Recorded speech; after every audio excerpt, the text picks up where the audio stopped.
बातमीपत्र बार्शीमधून आनंद काशीद यांनी आमरण उपोषणाच्या तिसऱ्या दिवशी सरकारचे तिसरे वैकुंठ स्नान करून घेतले, तरी सरकारला त्यांनी विनंती केली आहे, मराठा समाजाला मागील 26 जानेवारी रोजी तुम्ही नवी मुंबई या ठिकाणी ओबीसी मधून आरक्षण देतो असे आश्वासन दिले होते आणि आता तेच सरकार परत एकदा आलेलं असताना मराठा समाजाला नादी लावणं योग्य नाही। मराठा समाजाला अशा प्रकारे वेड्यात काढणं योग्य नसल्यामुळे मराठा समाज इथून पुढच्या काळामध्ये उग्र आंदोलन करेल। यापूर्वी मराठा समाजाचे आरक्षण द्यावे ही नम्र विनंती। प्रतिनिधी राहुल गुरव, DR न्यूज। मराठा समाजाला ओबीसी मधलं आरक्षण मिळावं, मराठा समाजाला सरसकट कुणबी प्रमाणपत्र मिळावे याकरता संघर्षोद्यम मनोज जरांगे पाटील अंतरवाली सराटी या ठिकाणी आज तिसरा दिवस उपोषणाला बसलेत। 3 दिवस झालं सरकारनं अद्यापर्यंत कुठलीही दखल घेतलेली नाही, म्हणून आज आम्ही बार्शी तहसील कार्यालयासमोरील आमरण उपोषणाच्या ठिकाणी सरकारच्या नावानं या ठिकाणी वैकुंठ स्नान तिसऱ्या दिवसाचं करतोय।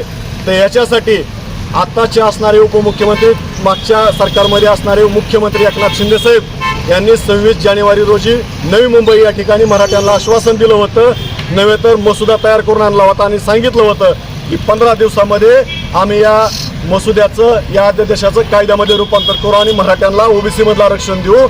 आणि त्या ठिकाणी मनोज जरांगे पाटील आणि मुख्यमंत्री एकनाथ शिंदे साहेब या सर्वांनी मिळून मराठ्यांना गुलाल उधळायला सांगितलं आणि मराठ्यांनी गुलाल उधळला। गोळे बाबडे असणारे आमचे नेते मनोज जरांगे पाटील आणि सगळा समाज संपूर्ण महाराष्ट्रामध्ये गुलाल उधळला।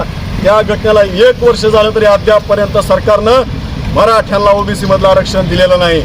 म्हणून आमची सरकारला हात जोडून विनंती आहे की आमचा योद्धा त्या ठिकाणी अंतरवाली सराटी या ठिकाणी त्यांच्या प्रकृतीशी झुंजतोय, जो सर्वसामान्याचा नेता आहे। त्या जरांगे पाटलांच्या जीवाला काय बरं वाईट झालं तर त्या ठिकाणी तुम्ही सरकार त्याला जबाबदार असणार आहोत।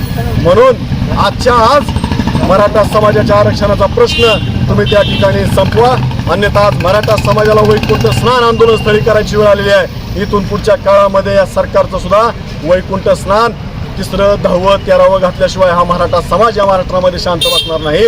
म्हणून आमची सरकारला विनंती आहे की तुम्ही मराठा समाजाचा प्रश्न असणारा आरक्षणाचा सोडवा आणि मराठा समाजाला ओबीसी मधलं आरक्षण द्या, एवढीच आमची सरकारला या ठिकाणी विनंती आहे। त्यासाठी हे वैकुंठ स्नान आज आम्ही बार्शी तहसील कार्यालयासमोर करत आहोत।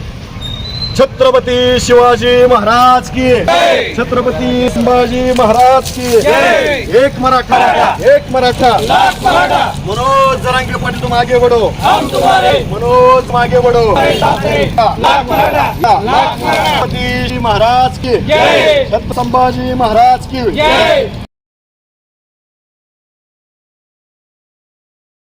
आपल्या भागातील बातम्यांसाठी संपर्क राहुल गुरव 9689 3225 03।